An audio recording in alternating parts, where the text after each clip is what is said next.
हुज़ूर नबी रहमत शफ़ी उम्मत सल्लल्लाहु अलैहि व आलिहि व अस्हाबिहि व बारक वसल्लम आपका फ़रमान अक़दस है, मन सल्ला अलैहि खमसीन मर्रतन फ़ी कुल्लि यौमिन स्वाफ़हतुहु यौमल क़ियामा। फ़रमाया जो बंदा हर रोज़ की बुनियाद पर अपनी आदत बनाए कि वो मेरी ज़ात पर 50 मरतबा दुरूद पाक पढ़ेगा, मेरे आका फ़रमाते हैं क़यामत वाले दिन मैं उसके साथ मुसाफ़हा फ़रमाऊँगा। ये बड़ा सस्ता सौदा है, इसको ज़रूर हासिल कीजिए। मुफ्ती अहमद यार खान नईमी गुजराती रहमतुल्लाह अलैह, आपने मिरातुल मनाजी में लिखा है, अगर कोई बंदा दुरूद पाक इतनी मोहब्बत से पढ़ता रहा कि उसे दुआ मांगने का वक्त ही ना मिला, बस दुरूद ही पढ़ता रहा, तो फरमाया अल्लाह ताला बिन मांगे उसे हर चीज़ अता फरमा देता है। और वजह ये दुरूद पाक की बरकत होती है। इस वास्ते ज़रूर पढ़ा कीजिए। अल्लाह करीम हम सब को अमल की तौफीक अता फरमाए। अज़ीज़ान मुकर्रम, जो मैंने आयत तय्यबा सूरह बकरा शरीफ की इब्तदाई तिलावत की है, मैं चाहता हूँ कि उसी का सहारा लेकर बात को आगे चलूँ। अल्लाह रब्बुल इज़्ज़त ने फरमाया अलिफ लाम मीम ज़ालिकल किताब ला रैब फ़ीह। फरमाया अलिफ लाम मीम वो बुलंद रुतबा किताब जिसके अंदर कोई शक नहीं है। ये हिदायत देती है तक़वे वालों को। ये इस आयत तय्यबा का बिल्कुल सादा और आसान मफ़हूम है जो मैंने आपकी खिदमत में पेश किया है। यहाँ सबसे पहले जो कलिमात तय्यबात हैं वो अलिफ लाम मीम हैं। इनको हुरूफ़ मुक़त्तआत कहा जाता है और इनका हकीकी तर्जमा या खुदा जानता है या खुदा के बताए से मुस्तफ़ा जानते हैं सल्लल्लाहु अलैहि वसल्लम। हज़रत इमाम राज़ी रहमतुल्लाह अलैह आपने फ़रमाया और शेख महमूद आलूसी बगदादी रहमतुल्लाह अलैह आपने फ़रमाया, जब इन कलिमात तय्यबात का तर्जमा किया जाए तो हक़ ये है कि ये कहा जाए वल्लाहु व रसूलुहु आलमु बिमुरादिही, कि इनकी असली मुराद या खुदा जानता है या मुस्तफ़ा जानते हैं। ये हकीकत है। लेकिन यहीं पर महमूद आलूसी बगदादी रहमतुल्लाह ताला अलैह साहिब तफसीर रुहुल मानी आपने एक बड़ी प्यारी बात लिखी।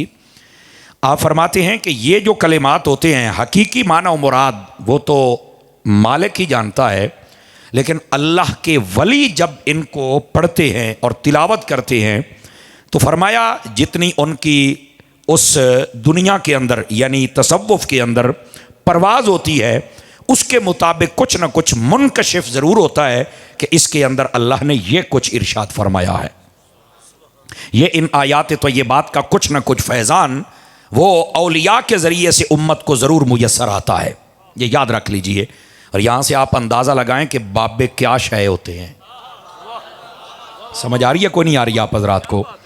मुझे पता है कि घड़ी पर 12 बज गए हैं, लेकिन चेहरों पर बज जाएं तो ये अच्छा नहीं है।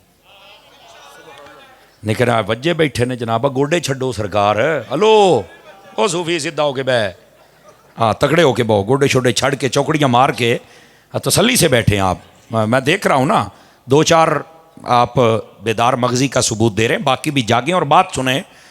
गिरामी कदर हज़रात, आप अंदाज़ा लगाएं कि ये बाबे क्या शय और बुज़ुर्ग क्या शय होते हैं। ये ऐसे ही तो लोग मुखालफत नहीं ना कर रहे कि बाबे शाही कोई नहीं। मैं कह तेरा मातम बनता है, मुंह खोल के बोल सकते हैं, आपको कुछ भी नहीं होगा। आप हजरात को तेरा मातम पुत्र बनता है क्योंकि तेरा होया जो कोई ना। समझ आई ना? हम खुश नसीब इसलिए हैं कि साडे वारिस ने। समझ आ रही है मेरी बात की?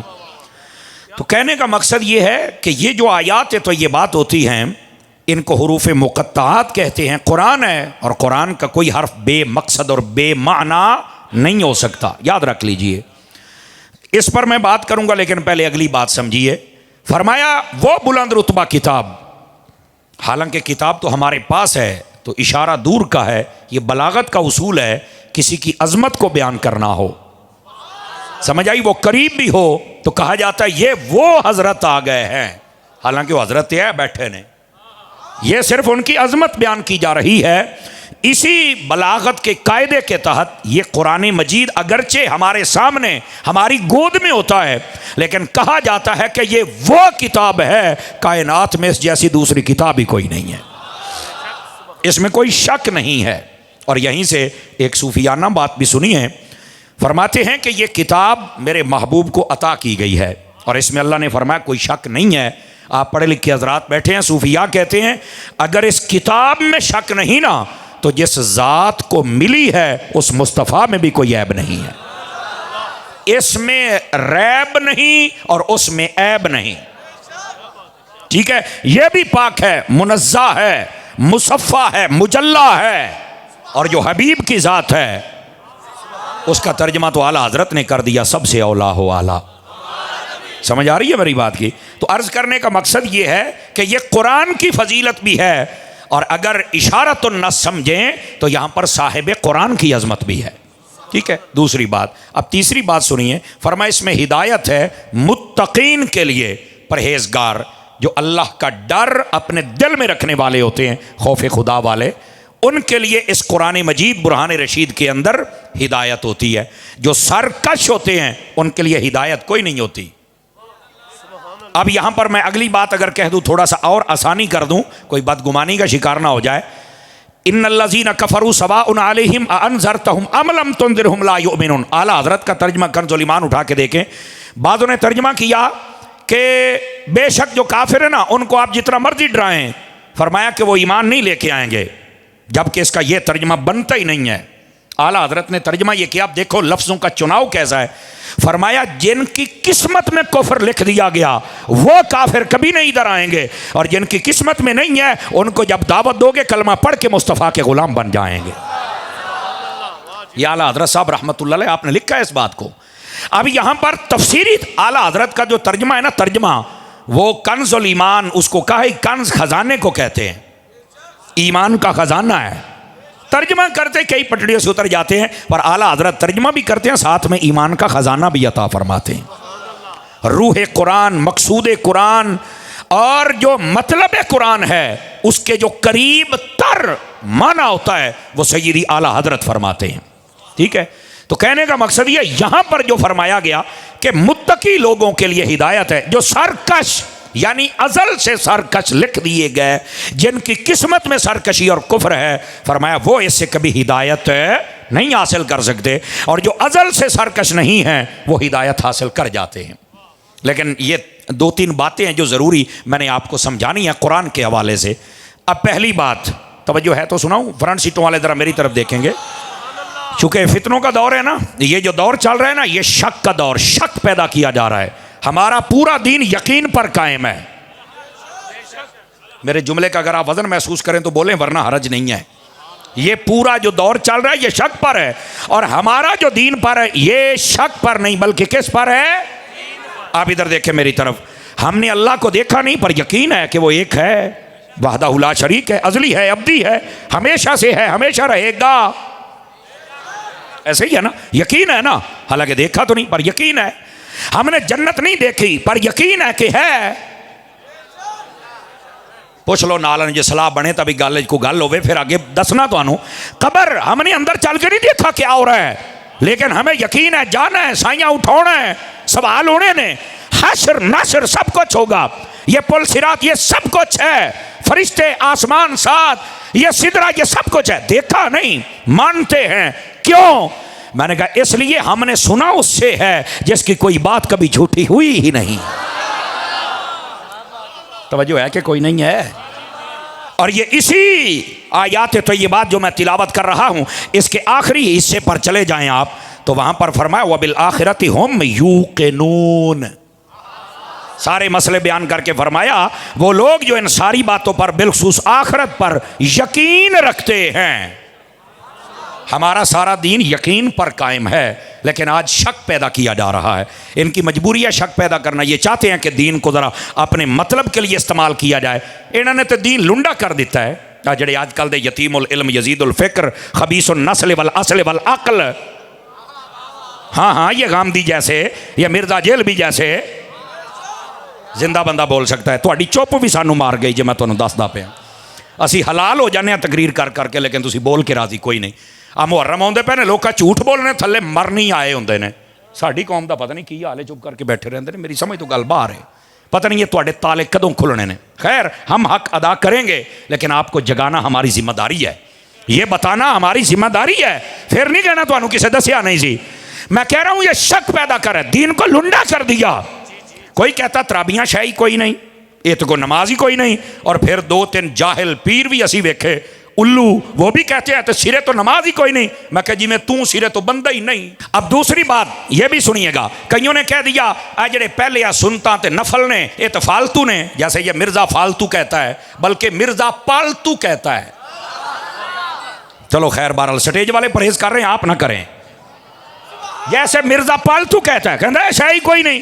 किसी ने तराबियों में शक पैदा कर दिया और किसी ने पहले और बाद वाले नफलों में पैदा कर दिया। तवज्जो है ना आप हज़रात की। और कोई हट के ऐसे आ गया, जुमे दिया तो 2 रकाता ने, बाकी तो है ही कोई नहीं, उसने यहां शक पैदा कर दिया। और कोई कहता है सहाबा कराम यहां से भाग गए, वो कहता वहां से भाग गए। और मैंने कहा भागने वालियों के बच्चों, तुम्हें क्या पता ये भागे नहीं है, इन्होंने तो अपने सीने मुस्तफा के लिए पेश कर दिए हैं। जिंदा बंदा जिंदा बंदा जिंदा बंदा बोल सकता है। तवज्जो है हजरात आपकी कि कोई नहीं है। ओए फरान सीटाने इधर मेरे वाल वेखो, मेरा पुत्र थोड़ी ज़्यादा जिम्मेदारी है थोड़े उत्ते। अब इतना तो हमारा हक बनता है ना, जो ये कह भाग गए हैं तो उन्हें दसना तो चाहिए ना भी असल नसियां थोड़ियां ने, वो जो तू जमया है। इतना तेन ये गल्लां या ये हैं वो लोग जिनको आज पेश किया जा रहा है मीडिया के ऊपर कि ये आले सुन्नत हैं। हम तो ऐसा कुत्ता नहीं रखते। आवाज कमजोरों वाली या जवानों वाली, जिंदा लोगों वाली, गैरतमंद लोगों वाली चाहिए मुझे। हम तो बाबा ऐसा कुत्ता नहीं रखते जो सहाबा और अहले बैत को भौंके, बल्कि जेड़ा साडे बुजुर्ग नूं पै जाए असी वो कुत्ता नहीं रखते। सहाबा को भौंकने वाला कैसे रखेंगे? नहीं हो सकता है। हमें बंदा भी गैरतमंद चाहिए जो मुस्तफा की आल का भी अदब करे, जो मुस्तफा के असहाब का भी अदब करे। अच्छा ठीक हो गया जी, पंजाबी आप कर लेने, उर्दू भी एडी औखी कोई नहीं, पर थोड़ी सिफारिश आ गई है, जागते बैठे हो तो जुबान अल्लाह हो गई। अल्लाह आपको इज्जत बख्शे और बरकत अता फरमाए। ध्यान मेरी तरफ रखिएगा ग्रामी कदर हज़रात। इस वास्ते कोई आ गया उसने सहाबा में शक पैदा कर दिया, कोई आ गया उसने अहले बैत में। भाई किताबें लिखी गई हैं, रशीद इब्ने रशीद नामी किताब उठा के देखो, उसका मौजू ये है कि हुसैन गलती पर है और यजीद सच्चा है। कैसे मान जाए हम जिसको मुस्तफा कंधों पे उठाए?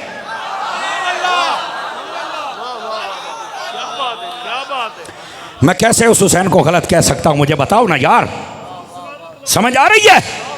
जिसको ये यजीद नजर आ रहा है उसको जन्नत का बादशाह हुसैन नजर क्यों नहीं आ रहा है? आप समझे? आप हज़रात के कोई नहीं समझे। तो लोगों ने शक पैदा कर दिया, लेकिन सदके जाऊं उलमाए अहले सुन्नत पर, इन्होंने इस कौम को शक से निकाला है। अगरचे हमें ताने सुनना पड़ते हैं, मौली साहब सटेज पे बह के बड़ी तत्ती तकरीर करते हैं, मौली साहब गुस्ताखों को कुत्ता कहते हैं। तो मैं कह तू अब्बा बना ले, अब कुत्ते को तो कुत्ता कहूंगा ना। हाँ भाई हजरात उलमा जितने सटेज पे बैठे हो, आपने बोलना है, सिर्फ आपने। बताओ जो हजरत अमीर मुआविया को भौंके वो जन्नम के कुत्तों में से कुत्ता है या नहीं है? बताओ। अगर कुत्ता जी अतारी साहब तो दसते पे ने भी ये भौंकण वाला कुत्ता है, तो फिर मैनू ये ना कि सटेज बह के कुत्ता ना आख्या कर, मोए ओनू रोको जरा कुत्ता है। हम तो बताते हैं ये मानने वाले आशिक होते हैं, भौंकने वाले कुत्ते ही होते हैं। हम तो आपको ये बताएंगे, जब तक हम जिंदा है ना, एक ही सूरत है हमारी जबान बंद करने की, इसको काट डालो। जब तक ये कटेगी नहीं ना, इन्हें लंगर हुसैन दा खाता हक बयानी कर दी रहेगी। आवाज समझ आ रही है आप सभी हजरात को? तो इस वास्ते कही होते हैं नहीं वो जी लिबरल नहीं सुनते, तू ले जा लिबरल नू अपने घर, नहीं मिठा बोलिया। मैं कह मेरे पीर तो बाद के मिठा कौन बोलता है? समझ आई ना? मेरे पीर का नाम हजरत अत्तार है, मैं सैयदी अमीर आले सुन्नत का मुरीद हूं और मुझे नाज है ऐसे पीर पर जिन्हों मैं वखा भी सकना। समझ आ रही ना? पीर होना ही चाहता चाहिए जिन्हों बंदा किसी सामने विखा भी सके, ठीक है? तो मैंने कहा मेरे पीर से मीठा कौन बोलता है? सोशल मीडिया ते कई लिबरल तो उन्होंने भी पै गए ने। यदा मतलब है ना इन्हों मीठा बोल पसंद है ते ना कौड़ा पसंद है। वजह की ये हमारा ताल्लुक दीन से है, इस वास्ते ये हमें पड़ जाते हैं। मैंने कहा ये तुम्हारी भूल है, हम तुम्हारा नाटका बंद करेंगे और बताएंगे हमें जो मर्जी कह लो, ना सहाबा की इज्जत पर समझौता करेंगे, ना अहले बैत की इज्जत पर समझौता करेंगे।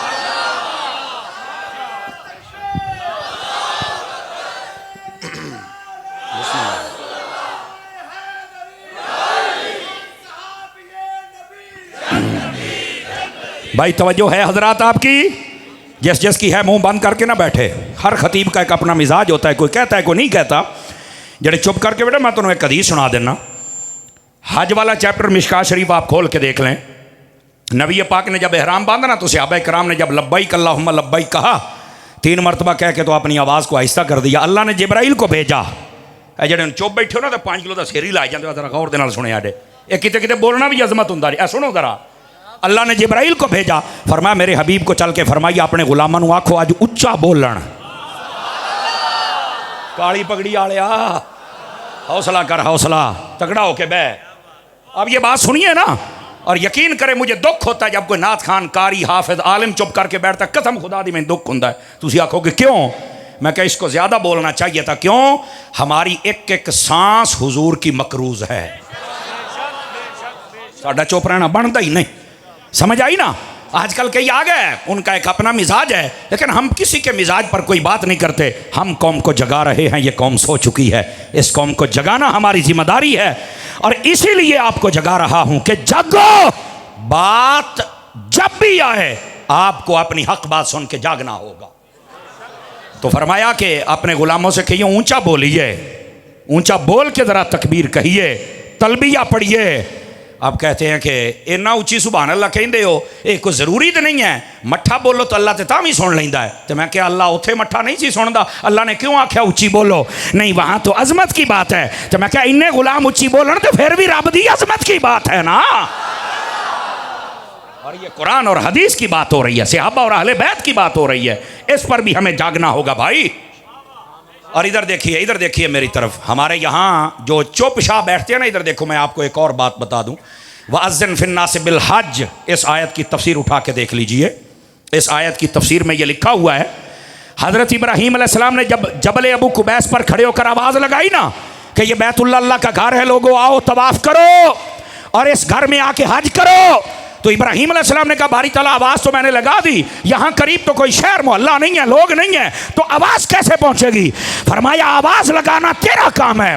जो अपनी माँ के पेटों में है उन तक, जो मौजूद है उन तक, जो अपने बाप की पुश में उन तक आवाज़ पहुँचाना हमारी जिम्मेदारी है। जो जो इब्राहीम तेरी आवाज़ सुन के लब्बैक कहता जाएगा, हम उसे हज और उम्रे की सादत अता फरमाते चले जाएंगे। इस वास्ते जो हज और उमरा करते हैं ना, इधर वेख्या जे अपने आप को इत्थे शाबाश दिया करो कि उदों जदों हज़रत इब्राहीम अलैहिस्सलाम बोले सन तो मैं लब्बैक आखिया सी। मैं चुप करके नहीं सी बैठा रहा। नेक महफिलों में चुप बैठने से तो नुकसान ही बड़ा होता है। नेक महफिलों में मोहब्बत से बोलें तो सवाब मिलता रह जाता है। अब आइए जो मैं बात समझा रहा हूँ, दीन में शक पैदा कर दिया और दीन को लुंडा कर दिया। कोई कहता है सुनता कोई नहीं, कोई कहता नफल कोई नहीं, कोई कहता तराबियाँ शह कोई नहीं, कोई कहता सिर ते पगड़ी ते टोपी रखना ज़रूरी कोई नहीं। और आपको पता है ये मुल्तान के अंदर एक जाहिल किस्म का और भी है, वो कवि नामी मुफ्ती कवि उसको कहते हैं। कितना नापाक किस्म का गलीज़ इंसान है। उसे ये वीडियो चल रही है उसकी, लड़कियों को पकड़ कर गले लगा के ना तो उनके बोसे ले रहा है, चुमियाँ लेंदा पिया। ये है मौलवी, ये हैं बद किरदार, ये हैं यजीदी, ये हैं गंदे अंडे, ये है बेगैरत जिन्होंने इस्लाम को बदनाम किया हुआ है। और मीडिया वाले आपको पता है, इससे अंदाज़ा लगाएं कि मीडिया में कितना इंसाफ है। ऐसे कमीने बंदे को बुलाया जाता है और उससे पूछा जाता है ये आप क्या कर रहे हैं? कह रहा वो मोहब्बत से मेरे पास आती हैं। मैं क्या मौलवी कदी अपनियां धियां भैणां काढ़ा, पूरा मजमा बड़ी मोहब्बत करेगा, बाहर कढ़ सही एक बारी तेनों लग पता जाए मोहब्बत किमें होंदी है। ये बेगैरतियां बंद करो। और फिर आगे से क्या कहता है? कहता है जी 40% से कम अगर अल्कोहल और शराब हो इतना तो वो जायज़ होती है। यार जब ऐसे हरामजादे मुयस्सर आ जाएं उस वक़्त दीन का नक्शा बिगड़ेगा कि नहीं बिगड़ेगा? ऐसे वक्त में लोग कहाँ फिर उलमाए हक की बात सुनेंगे? उनको तो चाहिए कि ऐसा बेहया बंदा हो जिसके चेहरा मौलवियों वाला हो और बातें काफरों वाली करे। ये हैं वो कमीने लोग। और हम जब बात करते हैं ओ मौली साहब तुसी तो कमीना क्या थे, तुसी बेगैरत क्या, तुसी फलाना क्या, मैं क्या तू अब्बा कह ले। मेरे पास यही जवाब है। मेरे हमारा दिल खुदा दी कसम खून सड़ता है। ये हैं वो लोग जिन्होंने दीन का नक्शा बदला। और अगर उधर देखो सहाबा की जानिब, तो हजरत अबू बकर सिद्दीक को जब पता चला ना फलां कबीले वालों का हम ज़कात नहीं देंगे, तो आपने ऐलान कर दिया उन्होंने आपको ज़कात पूरी गिन के दो नहीं तो मैं तुहाडे नाल जंग करांगा। तो जब आपसे कहा गया कि आप जंग करेंगे, आपने फरमाया भाई खामोश, अगर एक रस्सी भी ज़कात बनी और वो ना दें तो फरमाया जंग करके मैं लवांगा। क्यों? फरमाया दीन मुस्तफ़ा इसकी शक्ल बदलने के लिए जो कदम उठाएगा हम वो कदम भी काट के रख देंगे, हम वो हाथ भी काट के रख देंगे। ये हजरत सैयदना अबू बकर सिद्दीक का फैसला है। अब समझ आइए हजरत आपको कि कोई नहीं आई है। इस वास्ते ऐसे गंदे अंडे बद किरदार, ऐसे बाजारी बच्चे, ऐसे लावारिस बच्चे जिन्होंने दीन को लुंडा कर दिया, कोई शराब के जायज होने के लिए कह रहा है, कोई लड़कियों को बोसे दे रहा है, कोई सुन्नत और फर्ज और कोई बुजुर्गों का दुश्मन, कोई सहाबा का दुश्मन। ऐसे दौर के अंदर आपको चाहिए आप इमाम मोहम्मद रजा का झंडा उठा लें। हमारे ऊपर जरूरी हो चुका है, फर्ज हो चुका है हमारे ऊपर कि हम अपने मसलक की जरूरत को समझे, हम समझे कि हमने करना क्या है। गिरामी कदर हजरात, इस वास्ते मैं ज़रा दो चार बातें और भी आपसे करना चाहता हूँ। अब देखिए कुरान मजीद बुरहान रशीद ये हिदायत तक़वे वाले को देता है। जिसके दिल में खौफ खुदा होगा ना वो खुद ही बात को समझेगा कि यहाँ मतलब क्या है, और जिसके दिल में खौफ खुदा नहीं होगा इसका क्या मतलब है कि वो नहीं समझेगा। तवज्जो मेरी तरफ रखिए। जिसके दिल में खौफ खुदा नहीं होता ना वो कुरान मजीद के मफहूम को बदल कर तमस्खुर उड़ाता है। जैसे काफरों के सामने जब पढ़ा जाता था ना कुरान पाक तो वो कहते थे काल असातीरुल अव्वलीन, और कहते थे जड़ियाँ नबी है पढ़दा फिरदा ये तो पिछलियाँ कहानियाँ ने। समझ आ रही ना? अगर दिल में तकवा होता तो क्या अफला यतदब्बरून अल कुरान अफला ताकिलून, क्या तुम कुरान के अंदर गौर व फिक्र नहीं करते? तुम्हें अकल नहीं है? चाहिए ये था कि वो गौर व फिक्र करते, लेकिन उन्होंने मजाक उड़ाना। जिसमें तकवा होता है वो कुरान मजीद जब पढ़ा जाए मजाक नहीं उड़ाता बल्कि उसे हिदायत हासिल करता है। और जिसमें तकवा नहीं होता वो जब कुरान मजीद को सुनता है तो उसका मजाक उड़ाता है और अपनी तरफ से बातें बना लेता है और उस कुरान की हकीकत को नहीं समझता। अगर आप जागे तो मैं आपको और मिसाल दे दूं ताकि आपको समझ आ जाए। इधर देखिए कुरान मजीद बुरहान रशीद के लिए ये मिर्ज़ा जहलमी क्या कहता है। कहता जी जेड़ा बंदा तर्जमे तो बगैर कुरान पढ़ता है ना ऐदा ही समझो जिमें फ्रांच दे विच गालां कढ़दा पिया हुंदा है। अगर ये उसकी बात आपको ना मिले आखिरी सांसों तक मैं जिम्मेदार हूँ। मिर्ज़ा कहता क़यामत ताईं में टाइम है, क़यामत ताईं सिर्फ शैतान को टाइम है। चुप कर जाओ, चुप कर जाओ, चुप कर जाओ, कि देखो सुनना ना लवे।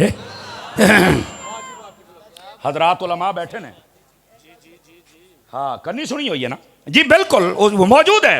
उसने कहा जरा कुरान तर्जमे ना नहीं पढ़ता ना वो कहता फ्रेंच गालां कढ़दा पे है। अस्तगफिरुल्लाह। याद रख लो कुरान मजीद पढ़ने के 3 दर्जे हैं। सबसे पहले कुरान नादरा पढ़ना, दूसरे नंबर पर हिफ्ज़ करना, तीसरे नंबर पर तमाम तर मानी मफाहिम और मतालिब के साथ पढ़ना। ये तीनों पढ़ने पर कुरान का अलग अलग अजर है। फरमाया मन क़रअ मिनल कुरान हरफन फलहु अशरु हसनात। फरमाया जो कुरान का एक हर्फ पढ़े अल्लाह ताला उस बंदे को 10 नेकियां अता फरमा देता है। यहां मेरे मुस्तफ़ा ने कहा ही नहीं कि साथ में तर्जमा होगा तो सवाब मिलेगा। पहली बात। दूसरी बात जो हिफ्ज़ करे उसके लिए क्या है? फरमाया मन क़रअल कुरान व हफ़िज़हु व अमिल बिमा फ़ीहा व अहल्ल हलालहु व हर्रम हरामहु उल्बिस वालिदाहु ताजन यौमल क़ियामत दौउहु अहसनु मिन दौइ शम्स औ कमा क़ाल अलैहिस्सलाम। फरमाया जिसने कुरान पढ़ा हिफ्ज़ कर लिया, फरमाया उसके हलाल को हलाल समझा, हराम को हराम समझा, कुरान पर अमल करता रहा। ये तमाम हुदूद व क़ुयूद ज़रूरी है। फरमाया उसके बाद जब क़यामत वाले दिन आएगा तो ये हाफिज़ तो हाफिज़ रहा, फरमाया इसके माँ बाप को भी अल्लाह ऐसा ताज पहनाएगा जिसकी रोशनी सूरज से भी ज़्यादा होगी। यह कुरान मजीद हिफ्ज़ करने पर फजीलत है। और जब वह कुरान का आलिम बन जाए तो क्या होता है? आका करीम अलैहिस्सलाम ने फरमाया अल आलिम अफदल मिन अल आबिद व फी रिवायत अल आलिम अफदल मिन अल्फ आबिद। फरमाया जो एक आलिम कुरान होता है, आलिम रब्बानी होता है, वो इबादत गुजारों से अफजल है, और एक रिवायत में 1000 इबादत गुजारों से अफजल होता है। कितने इबादत गुजारों से? 1000 इबादत गुजारों से अफजल होता है। और गिरामी कदर हज़रात इस वास्ते समझो कि आलिम दीन का रुतबा क्या है। मुफ्ती अहमद यार खान नईमी रहमतुल्लाह अलैह आपने लिखा है जो एक आलिम होता है वो एक हाफिज से 70 गुना ज्यादा मकाम व मर्तबा रखता है। उसकी वजह क्या है? हाफिज हाफिज बन गया है, लेकिन उसे ये नहीं पता कि अल्लाह ने अलहम्दो में क्या फरमाया और अलिफ लाम मीम में क्या फरमाया, उसे ये नहीं पता। यही वजह है हमारी मसाजिद के अंदर कई बंदे कहते हैं 40 साल हो गए साड़ी मसीत या इमाम है, तो मैंने कहा हाफिज है या आलिम है? ये थोड़ा मुश्किल बात हो सकता है, चंद आइमा भी मेरे यहाँ पर शायद मुखालफत करें, लेकिन कोई ऐसी गल नहीं है, गल मैं सच्ची करदा पिया, मैं दिल नहीं दुखा रहा। हाँ, अगर 40 साल से ये हमारी मस्जिद के इमाम साहब हैं तो मैं पूछूंगा 40 सालों में अलहम्दो तर्जमे तफसीर के साथ सुनाइए इनको। कहते नहीं वो तो मैनू आउंदी नहीं, बस वो सरसरी जिहा मैं पढ़ के किताब फड़ के तो मैं सुना छड़दा हुंदा सी। मैं कहा पुत्र अगर 40 साल इत्थे कोई आलिम हुंदा ना तो अज मिर्जे नू कोई ना सुनदा। चलो खैर, आप ना भी बोलें तो कोई मसला नहीं है, गल औखी आ गई ना। इस वास्ते जितने हुफा, मैं दोबारा दोहरा देता हूँ, लेकिन मैनू पता है कि मैं अपनी बरादरी नू शायद मैं नाराज कर बवा आइमा खुतब भाई अपनी हर मस्जिद में, और इसमें कई पिंड दे चौधरी भी नहीं चाहते ना कि हाफिज तो इलावा कोई आलिम आ जाए। उन्होंने पता है आलिम आएगा तो सूद के खिलाफ तकरीर तो होनी है, आलिम आएगा तो बेहयाइयां के खिलाफ तो तकरीर होनी है, आलिम ने तो सही गल बयान करनी है। वो उन्होंने वारे नहीं, वो कहते हैं हाफजी रखो, हाफजी बहुत हो गए, वो बड़े मुंडे कहते चलो शेप वधा तो मुसले ते आ, ओनू ही मुसले ते तुहाडी कौम दा बेड़ा गर्क होया है। यहाँ अगर कोई आलिम होता मैं वेखना केड़ा चौधरी तो केड़ा मिर्जा है। असल ये मसला है।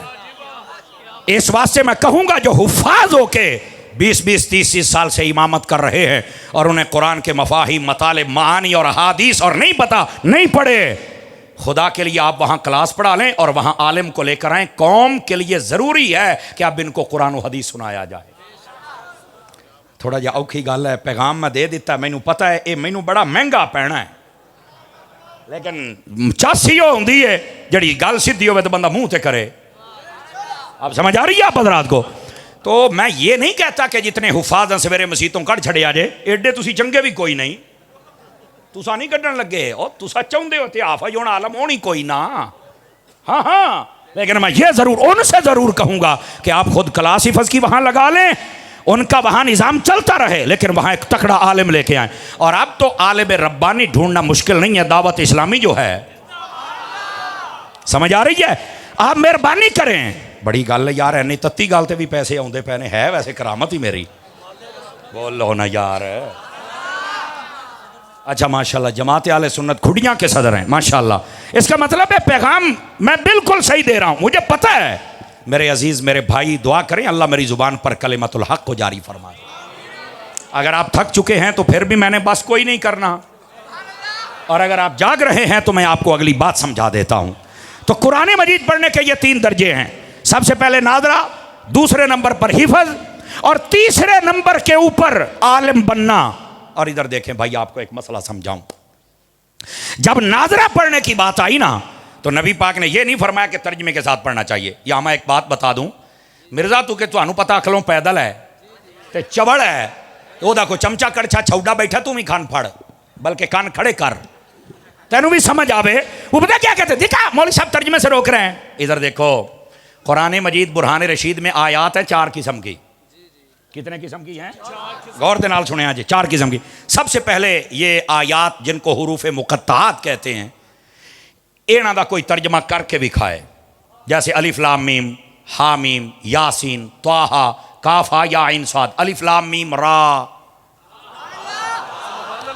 मैं कहा चलो जी मिर्जा तर्जमा करके दिखा, कहता इन्हां दा ते तर्जमा आउंदा ही नहीं। तो मैं कहा तू आख्या सी भी ये तर्जमा ना पढ़िया जाए, फ्रेंच गालियां ने, ते हुण ये की है? कहता नहीं ये तो नहीं पता। मैं क्या पता हुंदा ते सुन्नी ना हुंदा, पता हुंदा ते एडी वड्डी चबड़ ते ना मारदा। तेनू किने आख्या बे बगैर तर्जमे तो फ्रेंच गाला? यार ये मुसलमानों की बोली नहीं, ये काफरों वाली बोली है। इन आयात का तर्जमा तो जानता ही कोई नहीं, अल्लाह के बताए से मुस्तफ़ा जानते हैं, और अल्लाह के वली जब पढ़ते हैं तो कुछ न कुछ मुनकशिफ होता है। हकीकी तर्जमा सिर्फ खुदा और मुस्तफ़ा जानते हैं। और वैसे ये कहना कि जनाब तर्जमा पढ़ना जरूरी है, तो मैं कह जिले आप नमाज विच अलहम्दो ते सूरत पढ़ने हैं, उत्थे नाल तर्जमा ही पढ़ दो। अगर नहीं तो मैं कह नमाज फिर गालां कढ़दा हुंदा है। जिंदा बंदा बोल सकता है, जिंदा बंदा। मसलक दा जदों असीं पहरा दईए ना तो फिर चुप करके ना बैठिया करो।